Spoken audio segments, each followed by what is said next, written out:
안녕하세요. 저는 청주에 살고 있는 41살 여자입니다. 제가 이곳에 사연을 올리게 될 거라곤 전혀 예상하지 못했는데 막상 저에게도 안 좋은 상황이 닥치게 되니 어디에 하소연할 곳도 없고 그렇다고 지인들에게 얘기하자니 그동안 멍청하게 살아왔다는 거 광고하는 꼴 같아 익명의 힘을 빌려 이곳에 도움을 받아보고자 합니다. 제가 30살에 결혼을 했으니 남편 얼굴 보며 지지고 볶으며 살아왔던 세월이 10년이 지나 버렸네요. 최근에 겪은 일을 생각하면 정말 최악의 삶이었었고 제가 선택한 실수를 바로잡기 위해 그 사람을 무너뜨려야만 했어요. 남편과 결혼 1년 만에 아이를 가질 수 있게 되었고 집안의 경사가 되어버렸죠. 언제나 제 곁을 지켜주겠다던 남편을 믿고 함께하면서 너무 행복했어요. 그리고 의사가 되기 위해 노력하는 남편의 뒤에서 온갖 수발은 다 들며 최선을 다해 내조했었죠. 그리고 남편의 꿈인 의사가 된 이후 동네에 개인 병원을 차렸고 모든 것들이 잘 되고 있었습니다. 시댁 집안과 저희 집안의 재산 상태는 비슷했어요.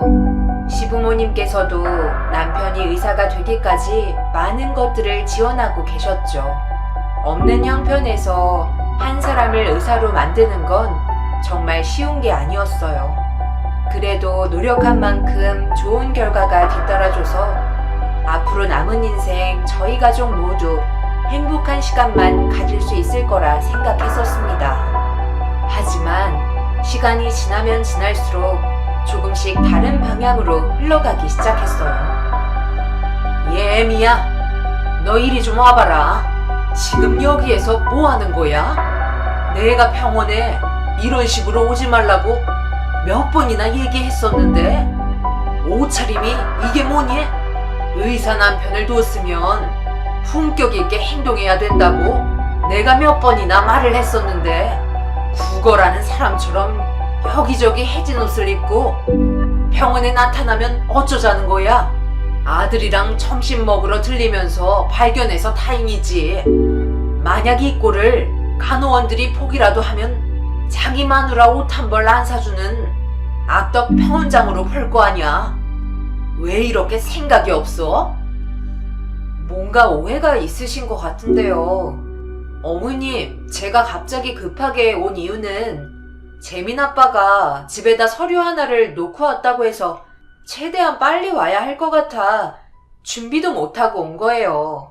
저도 화장하고 이쁘게 치장한 다음 오고 싶었는데 제가 노는 것도 아니고 집에서 아이 보며 육아하는 상황이라 그게 안 되잖아요. 그래서 저도 웬만해선 그냥 병원에 안 오는 게 좋을 것 같아 발도 들이지 않아요. 그 서류 이리 내놔라. 그래도 세수는 하고 와야 되는 거 아니야? 거지도 아니고 동네 사람 보는데 창피해서 네가 내 며느리라고 어디에서 말도 못하겠다. 내 아들 좋다고 하도 따라다녀서 어쩔 수 없이 받아주긴 했었지만 너는 시간이 지나면 지날수록 애가 어쩜 이렇게 품격이 없는 건지. 돈 벌면 뭐해? 꾸밀 줄 몰라서 이 모양 이 꼴로 살고 있는데. 어머님, 정말 서운해요. 저는 뭐 이렇게 살고 싶어서 사나요? 하루 종일 집안일 하면서 재민이 봐야 하고 그러다 보면 그의 퇴근 시간 맞춰서 저녁도 준비해야 돼서 집 밖을 거의 나갈 수가 없어요. 저도 여자인데 이렇게 살고 싶겠어요? 그리고 재민 아빠가 저를 쫓아다닌 거지 제가 먼저 접근한 거 아니에요. 그동안 저도 그의 의사 만들려고 시간과 돈 아껴가면서 똑같이 고생하고 세월 보냈어요. 그러니 너무 안 좋은 쪽으로만 보려고 하지 마시고 지금 제 상황을 한번 살펴주세요. 시모는 더 이상 듣고 싶지 않다며 교육도 제대로 못 받은 제가 가르치려 든다고 화를 내시더니 손에 들고 있던 서류를 가로채듯 뺏어 버리셨어요.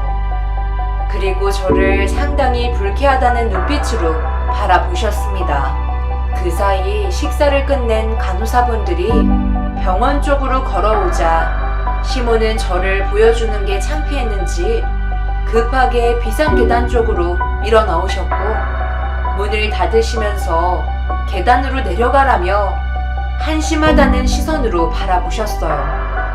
살면서 이런 대접을 받아본 것도 처음이었지만 남편이 의사가 되기 전에 시모가 저를 딸처럼 아껴주셨던 따뜻한 모습들은 어디에도 찾아볼 수가 없었어요. 그저 저는 시댁 집안의 암적인 존재처럼 짐스러워 하시기 시작하셨죠.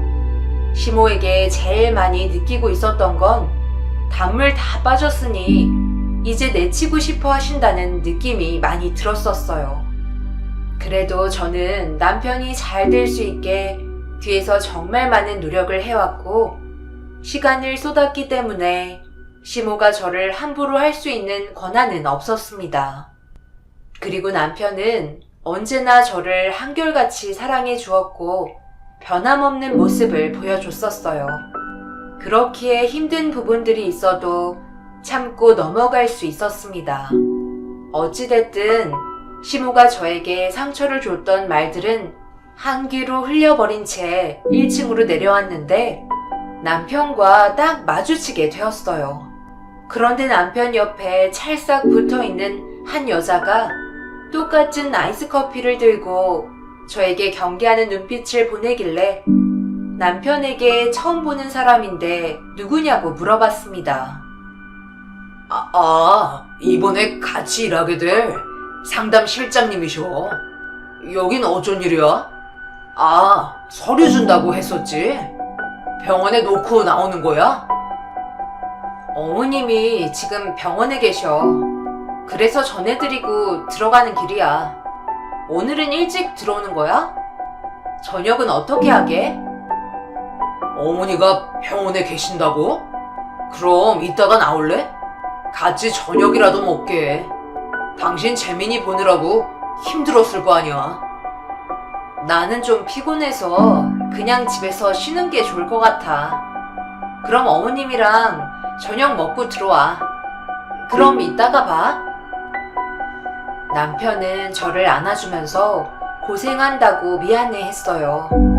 언제 어디서나 장소를 가리지 않고 저에게 많은 사랑을 주려 하는 남편의 모습은 심적으로 안정감을 주었어요.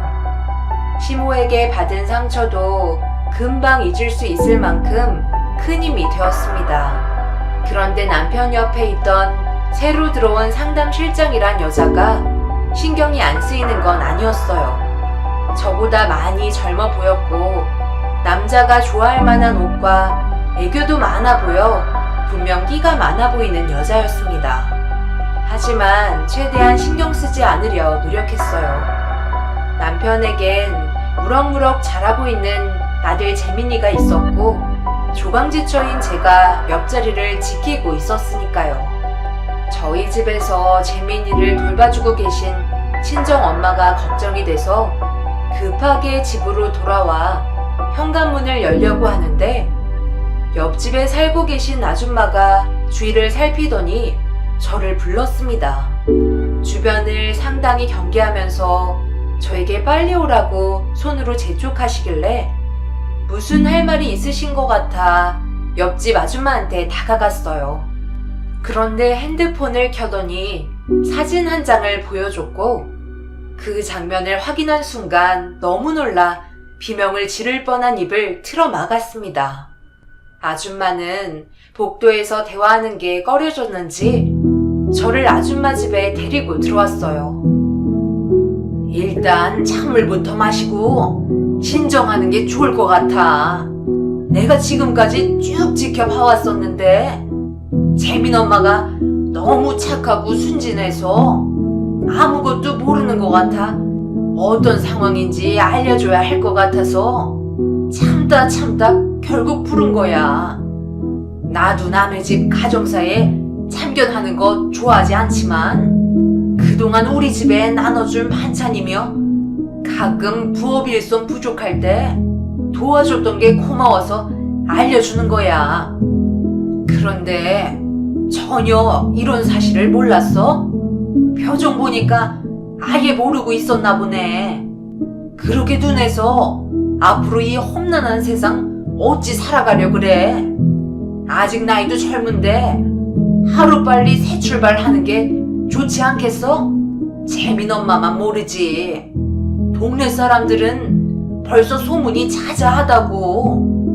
만약 재민이 때문에 마음이 걸린다면 초장에 확실하게 잡아. 그렇지 않으면 이런 일 또 생긴다고. 충격적인 사진 한 장에 믿을 수 없어 결국 눈물을 흘리고 말았어요. 한 번도 의심해본 적 없던 남편이었는데 안과 밖이 다른 이중적인 모습에 너무 소름이 돋았고 앞으로 어떻게 살아가야 할지 막막했습니다.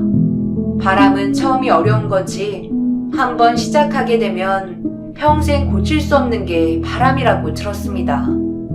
더군다나 이미 동네 사람들에게 소문이 자자할 정도면 대놓고 돌아다녔다는 건데 떳떳하지 못한 행동이 뭔 자랑이라고 집안 망신을 시키는지 너무 한심했어요. 그러다 저희 부모님의 눈에 띄기라도 하면 집안이 난리 난다는 걸 뻔히 알 텐데 왜 이렇게 행동을 하고 있는지 이해를 할 수 없었습니다. 그렇게 한참 동안 남편과 손을 잡고 있던 의문의 여자와 사랑스러운 눈빛을 서로 주고받는 모습을 뚫어지게 쳐다봤어요. 그 여자에게 보내는 시선은 저와 달랐어요. 의무적인 느낌과 진실된 사랑은 사진 한 장으로도 많은 것들을 느끼게 해줬습니다. 정신을 차리려 했지만 쉽지 않았고 힘겨운 발걸음으로 집에 도착하니 엄마는 재민이를 돌봐주시느라 녹초가 되어 있는 상태셨습니다. 그 모습을 보니 순간적으로 울컥했고 결국 그 자리에 주저앉아 오열을 하고 말았네요. 엄마는 갑자기 눈물을 흘리는 저를 보곤 놀라셨는지 급하게 다가와 무슨 일이냐며 일으켜 주셨지만 차마 엄마한테 이 모든 사실을 털어놓을 순 없었어요. 일단 제가 모든 걸 다시 한번 정확하게 알아봐야만 했기 때문에 대충 핑계를 둘러댄 뒤 엄마를 배웅해 드렸네요.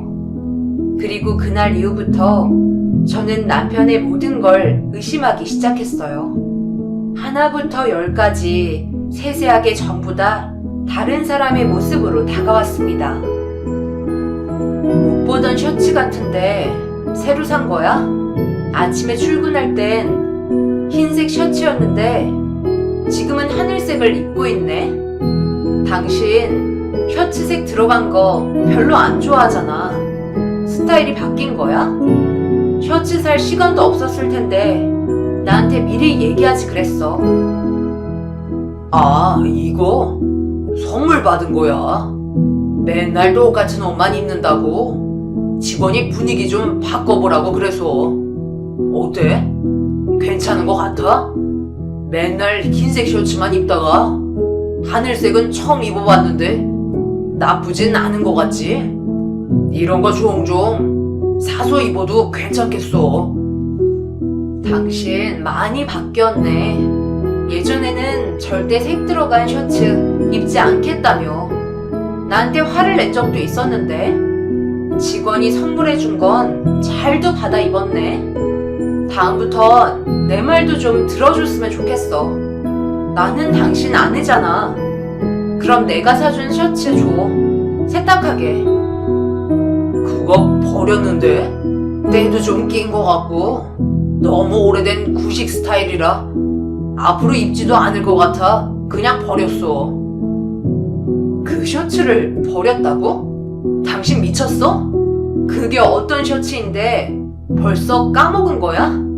당장 가서 가지고 와.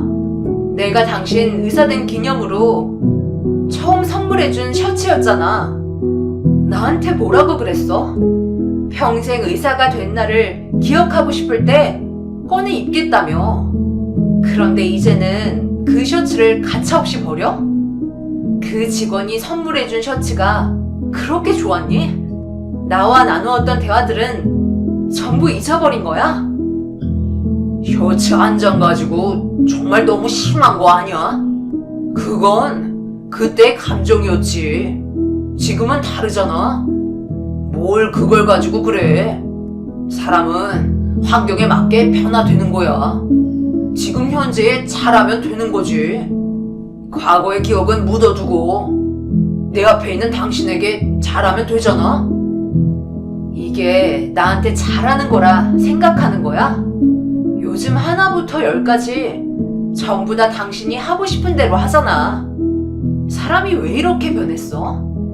의사 되니까 우리가 나누었던 대화나 추억들은 이제 아무것도 아니라는 거야?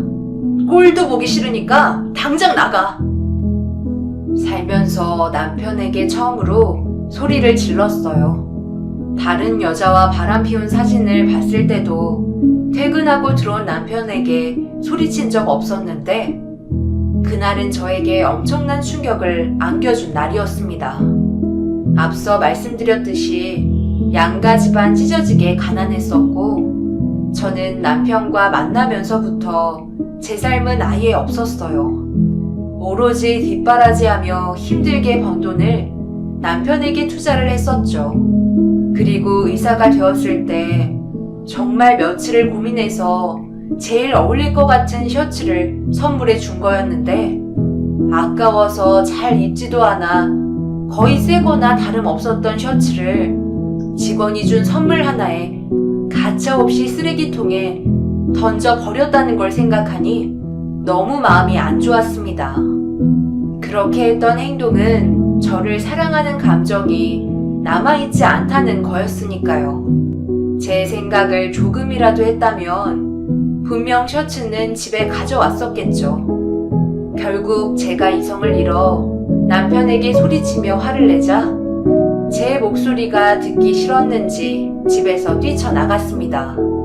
엄마 아빠가 왜 싸우고 있는지 알지 못한 채 멀뚱히 쳐다보고 있는 아들을 보고 있으니 눈물은 멈출 수가 없겠더라고요. 그리고 그날 이후 제 머릿속에 떠나지 않던 이혼 생각은 날이 가면 갈수록 점점 더 커지기 시작했어요. 그래서 옆집 아줌마가 건네준 사진 한 장으로 남편의 뒷조사를 시작하게 되었습니다. 그런데 어느 날 시모가 갑자기 저희 집을 불시에 찾아오셔서 난리를 치셨어요. 네가 감히 내 아들을 집 밖으로 내쳤다며? 그딴 낡아 빠진 천조가리가 뭔 대수라고. 힘들게 일해야 하는 동원이를 밖으로 내쫓아? 이 집이 네 거야? 어디서 하늘 같은 남편을 무서운 줄 모르고 기어올라 청상을 차지하려 해. 오냐오냐 해주니까 우리 집안을 잡아먹으려 드네.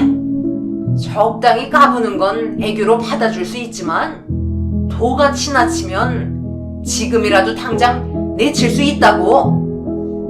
어머님 지금 말씀 다 하셨어요? 저를 내친다고요? 큰 소리 칠 사람은 어머님이 아닌 저예요. 가만히 있으니까 너무 물러 보시는 것 같은데 어머님은 그이가 지금 뭐라고 다니는지 알고는 계신 거예요?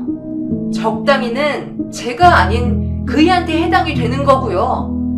도를 넘는 행동도 그 사람이 하고 있다고요. 저는 결혼하고 나서 단 한 번도 선을 넘거나 못한 적도 없어요. 가족을 위해 최선을 다하며 살아왔는데 제가 왜 이런 식의 취급을 받아야 하는지 도저히 이해를 할 수가 없네요. 이걸 보시고도 저한테 큰 소리 칠 수 있으세요? 보시니까 어떠세요? 이제야 어떻게 돌아가고 있는지 감이 좀 잡히세요? 그이가 가정을 깨트리려 다른 여자와 동네에서 대놓고 놀아나고 있다고요. 저한테 증거가 이거 하나뿐이라고 생각하시진 않으시겠죠? 시모도 처음 알게 된 사실이었는지 얼굴이 하얗게 질렸고 분위기는 순식간에 반전이 되었습니다. 분명 여러 가지 생각을 가지고 계신 것 같았어요. 저를 어떤 식으로 대응해야 할지 머리 굴리시는 소리가 제 귀에까지 들릴 정도로 눈동자가 심하게 흔들리셨네요. 동네 병원이라 안 좋은 소문이 계속해서 돈다면 분명 사람들도 찾지 않을 테고, 그렇게 된다면 의사 생활하는데도 문제가 있을 거라 생각하셨는지 그 자리에서 남편에게 전화를 하셨습니다. 그리고 잠시 뒤 허겁지겁 현관문을 열고 들어온 남편은 다짜고짜 제 앞에서 무릎을 꿇었고 모든 사실을 인정했어요. 한순간의 잘못된 행동이었기 때문에 기회를 달라며 고개를 숙였습니다. 순간의 실수였어. 제발 믿어줘. 지금까지 우리가 믿고 살아온 세월이 있는데 딱 한 번의 실수는 눈 감아줄 수 있는 거잖아. 동원이 너 미쳤어? 내가 절대 책 잡히는 일은 하지 말라고 했지? 힘들게 의사 면허 따서 그걸 이런 식으로 이용해 먹어? 우리 집안의 먹칠한 행동은 하지 말라고 분명 말했었는데 어쩜 너희 아빠랑 하는 짓이 똑같이 한평생 여자 때문에 나를 그렇게 못살게 굴고 세상을 떠나더구먼. 이제는 너까지 엄마를 속썩이는 거야? 당장 이 사진 속에 있는 여자 잡아오거라. 아주 잠깐 서로에게 흔들리긴 했지만 그렇다고 깊은 관계까지 들어가진 않았어요. 여보, 나 믿어줄 수 있지? 재민이 걸고 지금 내가 하는 말 전부 사실이야. 그냥 서로 몇 번 데이트한 것 말고는 없다고. 이 말이 거짓이면 시키는 건 뭐든지 다 할게. 그러니까 딱 한 번만 용서해줘. 누구나 인생을 살다 보면 실수할 수 있는 거잖아. 당신은 날 믿어줘야지. 그래? 지금 당신이 한 말이 전부 거짓이면 시키는 거 뭐든지 다 할 거라고? 그럼 지금 당장 내 앞에서 영상 찍어. 나도 증거 하나는 남겨둬야 하지 않겠어? 믿어줄 테니까 방금 했던 말 똑같이 다시 해봐. 그럼 내가 더 이상 추궁하지 않을게. 남편은 알겠다며 고개를 끄덕였고 저는 곧바로 핸드폰으로 남편의 말하는 내용을 전부 촬영했습니다. 그리고 더 이상 아무 말도 하지 않았어요. 눈물까지 흘린 남편의 등을 사정없이 내려친 시모는 제 얼굴을 제대로 쳐다볼 수 없으셨는지 급하게 집으로 돌아가셨습니다. 이혼을 하게 된다면 금전적인 손해도 상당하겠지만 의사 이미지가 추락하는 걸 시모는 원하지 않았어요. 그리고 그날 이후부터 남편과는 각방을 사용했고 재민이와도 거리를 두게 만들었습니다. 본인이 잘못한 걸 인정하는지 쥐죽은 듯 한동안 조용했어요. 매일 칼같이 퇴근했고 개인적인 시간 또한 사용하지 않았습니다. 무슨 생각을 가지고 있는지 확실하게 알지 못하는 상태에서 남편의 행동을 유심히 지켜보았고 그렇게 서로의 감정이 예민해진 상황에서 하루하루 살얼음판을 걷고 있는데 누군가 갑자기 초인종을 쉬지 않고 누르고 있었어요. 그래서 밖의 상황을 살펴보니 옆집 아줌마가 저를 다급하게 부르며 빨리 나오라고 재촉하셨습니다. 뭔 일인가 싶어 현관문을 열자마자 옆집 아줌마에게서 충격적인 말을 듣게 되었고 서둘러 남편의 병원으로 향했어요.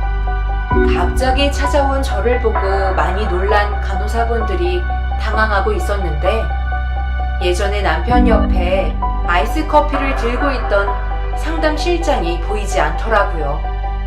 그래서 건물 여기저기 돌아다니며 남편을 찾기 시작했고 어딘가에서 들려오는 여자의 깔깔거리는 웃음소리를 쫓아가니 비상계단에서 남편과 실장이 단둘이 대화를 주고받고 있었어요.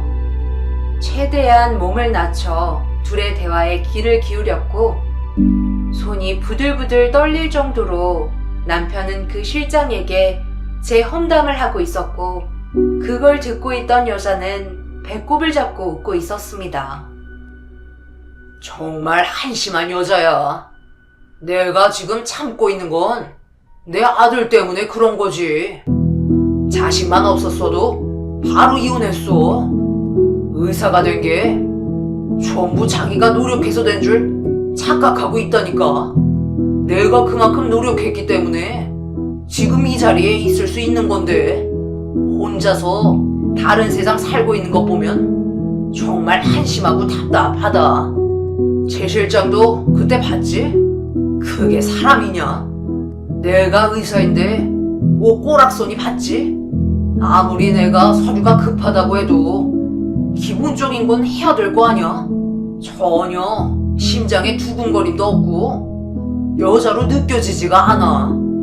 그냥 때 되면 밥 차려주는 가정부 같은 느낌인 거지. 그러니 내가 한눈 안 팔게 생겼어. 충족을 못 시켜주고 있잖아. 교육도 제대로 못 받은 문외아라. 대화도 안 통해. 내 삶의 활력소는 유라 너뿐이다. 내가 너 말고 누구를 만나겠어? 조금만 기다려. 상황 정리되면 유라 너는 의사 남편이 생기는 거라고. 근데 정말 원장님 마누라 같은 여자가 봐도 질리게 생겼더라고요. 그게 여자예요? 머리만 기른 남자지. 여자는 나처럼 여우 같은 맛이 있어야 남자를 휘어잡을 수 있는데 그렇게 하지 못한 것도 전부 자기 탓인 걸 모르나 봐요. 난 여자한테 한눈 파는 건 전부 이유가 있다니까. 그럼 나는 언제까지 기다려야 되는 건데요? 최대한 빨리 정리해줬으면 좋겠어. 둘의 대화를 들으며 모든 걸 촬영하고 있는 제 자신이 너무 불쌍해 보였어요.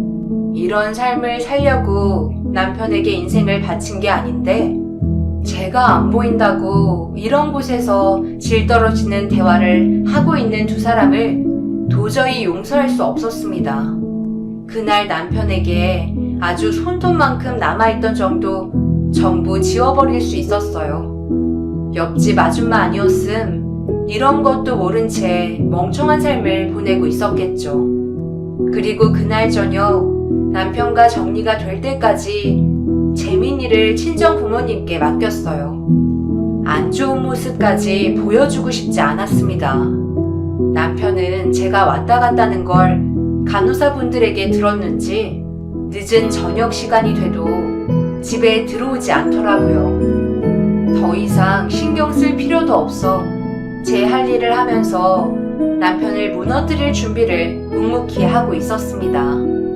그렇게 새벽 시간이 되자 조심스럽게 현관문을 열고 남편이 들어오더라고요. 소파에 앉아있는 저를 보곤 화들짝 놀라며 말을 더듬기 시작했어요. 아직 안 잤어?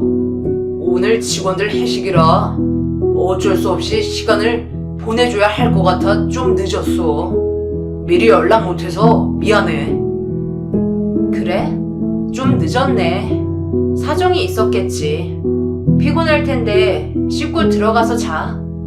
그런데 지금 들고 있는 그건 뭐야? 아, 이거? 내일 직원 한 명이 생일이거든. 그래서 열심히 일하라고 서프라이즈 선물 하나 준비했지. 서프라이즈 선물로 샤넬백을 선물해주나봐. 당신 병원에 다니는 직원들은 좋겠어. 그런 선물도 받고. 내가 이럴 줄 알고 당신 것도 하나 준비했지. 질투할 줄 알았다니까. 이래서 여자들은 달래줘야 돼. 이것도 정말 고민 많이 해서 결정한 거야. 당신은 거의 집에만 있잖아. 나갈 일도 없는데 비싼 거 사봤자 쓰지도 않을 것 같아서 실용적인 걸로 구매했다고. 이것도 명품인 거 알지? 이참에 머리 좀 정리될 수 있고 좋잖아. 애 돌보는데 지저분하고 답답하잖아. 그래서 머리핀이 당신에게 제일 적합할 것 같아 주는 거야. 내가 이렇게 센스가 좋다니까. 어때? 마음에 들어? 그러니까 나는 집에만 있고 살림만 하니까 그런 명품 가방은 필요 없다는 거야? 그리고 이거 뭐야?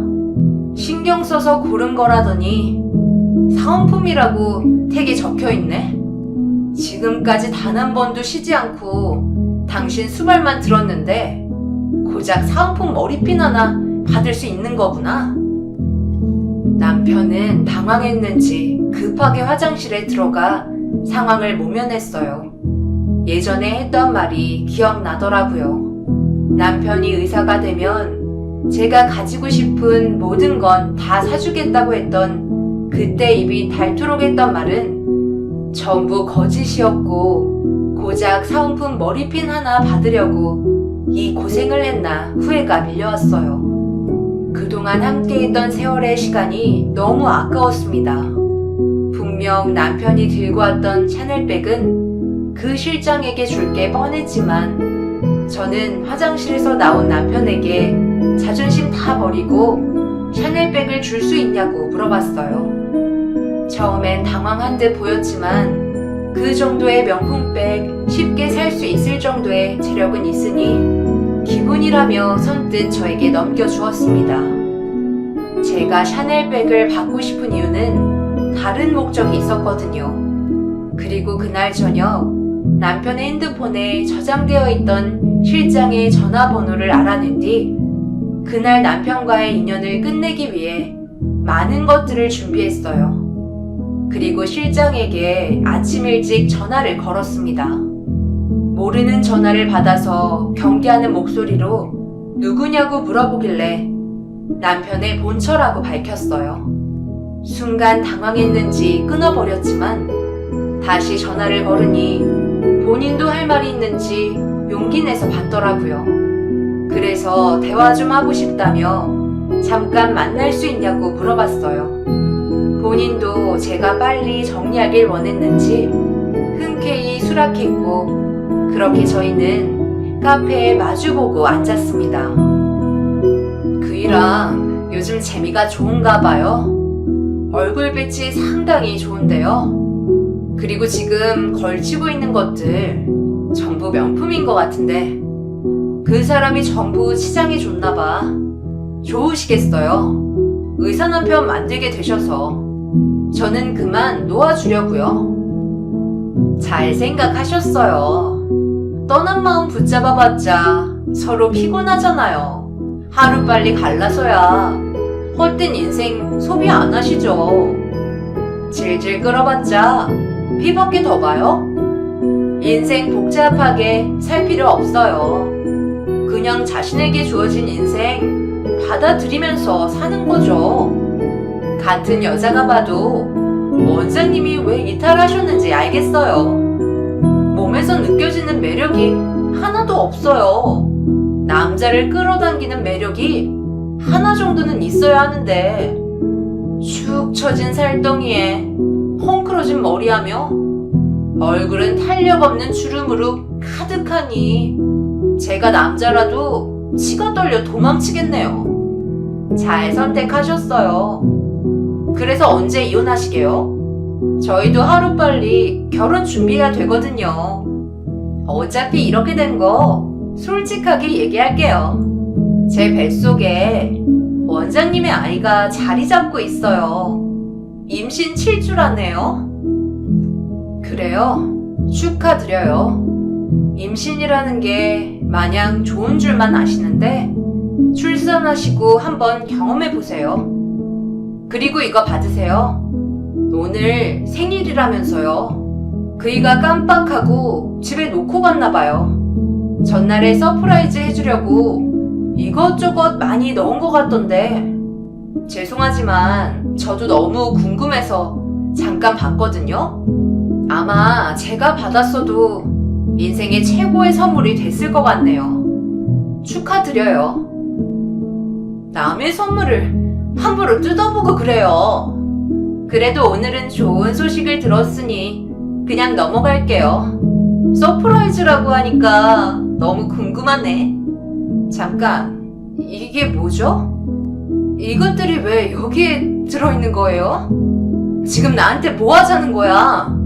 이게 뭐냐고? 왜 이렇게 흥분하고 그래? 보면 몰라? 그쪽도 똑같은 거 사용했을 거 아냐? 처음 보는 것도 아니면서 생각보다 반응이 심한데? 잘 봐봐. 글씨 못 읽어? 이름 적혀 있잖아.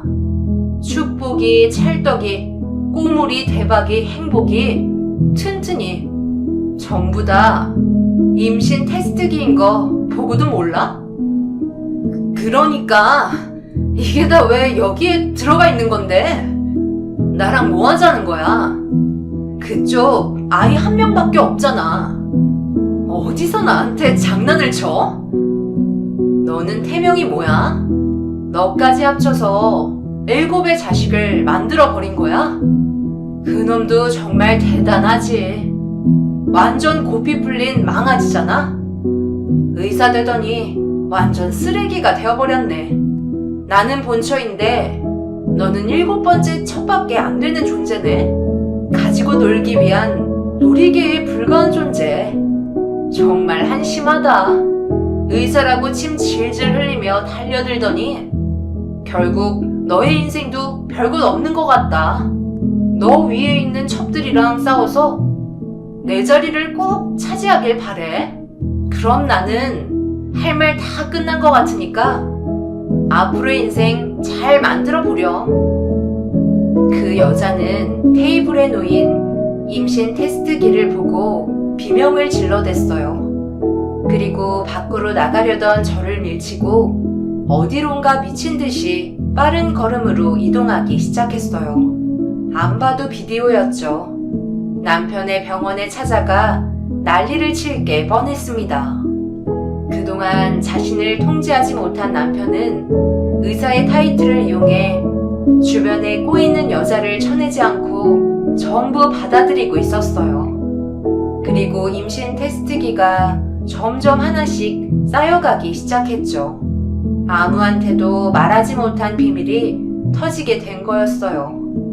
상간녀들이 준 걸 남편이 기념으로 모아두었는지 이혼을 하기 위해 짐 정리를 하던 도중 테스트기를 발견하고 저도 엄청난 충격을 받았으니까요. 그리고 저도 처음에 앞집 아줌마가 보여주신 사진에서 실장과 다른 얼굴의 여자를 보고 상간녀가 여러 명인 걸 눈치챌 수 있었죠. 그렇게 저도 병원으로 걸음을 옮기면서 시모에게 전화를 걸었어요. 짜증 섞인 목소리로 왜 전화했냐며 화를 내시길래 차분하게 어떤 상황인지 전부 설명을 했습니다. 그렇게 병원에 도착을 하니 엄청난 일이 벌어지고 있었고 급하게 택시를 타고 온 시모는 그 자리에서 목덜미를 잡고 쓰러지게 되었네요.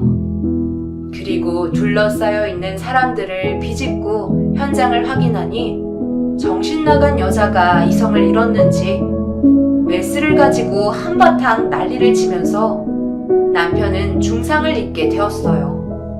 그 여자는 상당한 충격을 받았는지 배를 움켜쥐며 고통스러워하고 있었습니다. 뒤이어 구급차가 와서 모두를 응급실로 실어갔지만 남편이 저지른 모든 일들은 시작에 불과했어요. 이 소식을 듣게 된 다른 첩들이 줄지어 응급실로 들어왔고 서로 몸싸움을 벌이며 병원은 난장판이 되고 말았습니다. 그 이후 남편과 저는 이혼을 하게 되었어요. 제가 가지고 있는 증거물들을 제시하면서 친자 포기 각서까지 전부 받아내게 되었죠. 변호사를 통해 남편과의 위자료 청구 소송은 마무리되었지만 현재 7의 첩들에게 전부 상간 소송을 진행 중에 있고 절대 용서하고 싶지 않습니다. 각자의 부모님들이 저에게 찾아와 용서를 빌고 있지만 본인들이 선택한 인생 제가 봐줄 이유가 전혀 없죠. 그리고 남편은 난동을 부린 여자 때문에 한쪽 눈이 실명 위기에 처하게 됐다고 하는데 아마 의사 생활은 더 이상 할 수 없을 것 같아요. 시모도 완전 정신이 나간 상태라 병원에 입원해 있다는 소식을 들었습니다. 제 모든 걸 쏟아부어 행복하게 살기 위해 달려온 길은 저를 암흑의 길로 빠뜨렸던 길이었어요. 제가 받은 아픔 전부 돌려줘서 지금은 어느 정도 마음이 편한 것 같지만 제 아들 재민이만 보면 눈물이 앞을 가리네요. 앞으로 재민이가 점점 커가면서 아빠를 찾을 텐데 어떤 식으로 대응을 해야 할지 모르겠어요. 그게 제일 걱정입니다. 여러분들께서 앞으로 제가 어떤 식으로 살아가면 좋을지 답을 주셨으면 좋겠어요. 재민이가 무슨 잘못이 있겠어요. 최대한 상처받지 않았으면 합니다. 여러분들의 소중한 의견 기다리고 있을게요. 언제나 가정의 평화가 함께 하시길 바랍니다. 감사합니다.